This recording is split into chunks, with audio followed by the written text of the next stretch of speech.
Muchísimo, muchísimo de qué hablar. Le pido a don David que nos grabe porque mire, híjole, una situación terrible la que sigue ocurriendo desafortunadamente en la Franja de Gaza. Ya se unieron todas las voces, todos los pues, directores de Naciones Unidas para denunciar el genocidio, para exigir un cese a las hostilidades, un cese al fuego. Algunos, muy poquititos políticos en Estados Unidos, me parece que solamente es un senador y como 10 congresistas piden, imagínense, ¿no? De todos los que son, piden un cese al fuego. Continúan los asesinatos indiscriminados de niños, niñas, mujeres, personas de la tercera edad, civiles en lo general. Existe esta circunstancia terrible y lo peor de todo es que un funcionario de alto nivel del gobierno de Israel planteó que podrían utilizar armas nucleares. Ya fue suspendido, ¿no? Pero pues eso no nos dice nada, ¿no? Un ministro en Israel dijo que un ataque nuclear en la Franja de Gaza podría ser una opción.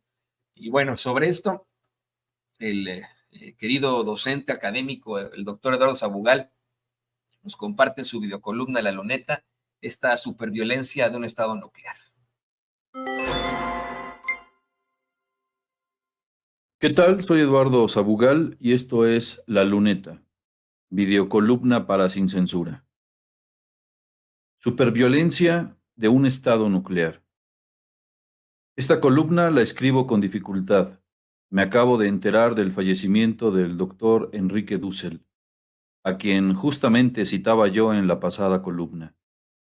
Esta luneta debiera tratarse sobre el genocidio que sigue llevando a cabo el Estado nuclear de Israel y sobre la marcha que el domingo se realizó en la Ciudad de México, haciendo eco de los muchos gritos que reclaman un alto al fuego inmediato en Medio Oriente, y que en muchas marchas y concentraciones en diferentes ciudades de todo el mundo se ha venido repitiendo. Alto al fuego contra civiles inocentes e indefensos. Alto al fuego inmediatamente porque nos duelen las y los palestinos que han sido asesinados de la forma más cruel y cobarde. ¿Cuánta falta nos hará Dussel para pensar y repensar la dimensión ética en este mapa geopolítico que se metamorfosea de forma acelerada en un infierno, en una barbarie en donde la irracionalidad parece conducirnos al espectáculo pasivo, por eso más atroz, de nuestra propia extinción como humanidad? En las calles se escuchó la demanda colectiva en diversas consignas. A romper relación con Israel. No es una guerra, es genocidio. Israel sionista, Estado terrorista y otras más. Quienes no avisoran una pizca de ética encontrarán inútil marchar, manifestarse, solidarizarse con las víctimas de millares de civiles palestinos que están sufriendo bajo los intensos bombardeos a 12.000 kilómetros de distancia. Pero si algo nos enseñó Dussel fue precisamente que la teoría tenía que ser práctica y viceversa. Y salir a las calles para condenar el genocidio que lleva a cabo Netanyahu es un posicionamiento, sí, político, ideológico, pero ante todo, ético.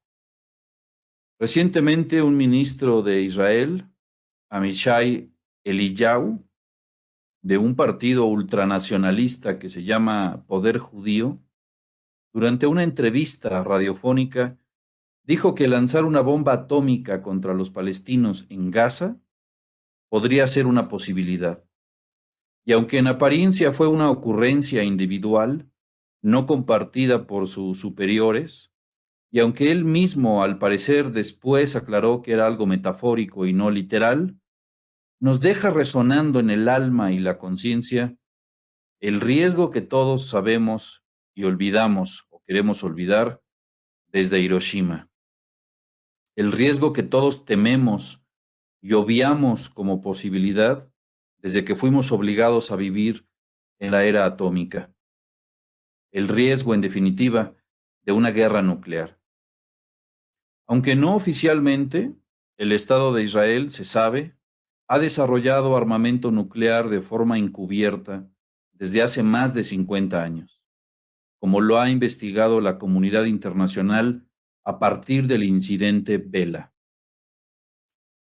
Nos estamos convirtiendo en un triste monstruo colectivo que ha perdido la memoria humana, como lo predijo José Revueltas, quien sabía desde 1968 que para entender las coyunturas históricas era necesario estudiarlas dentro del contexto atómico del mundo, pues en la era atómica los contenidos de la realidad quedaban alterados y subvertidos a la capacidad armamentista de tipo nuclear.